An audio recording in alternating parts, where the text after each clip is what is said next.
How to add captions in YT Create application.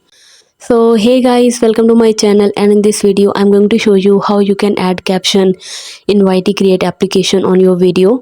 So it's super easy and we will make sure you get it right. You just make sure to watch the complete video carefully to avoid forgetting anything and making mistakes. So let's open the YT Create application, and now let's open the project.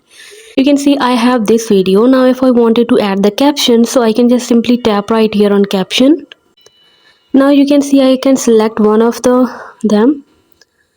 Now just tap right here on generate. After that you can select the language from there. Now tap on generate. Now tap on done, and this caption will be generated in your video. So hope you guys like my video, and please consider showing your support by commenting, liking, sharing and subscribing to my channel for more valuable content in the future.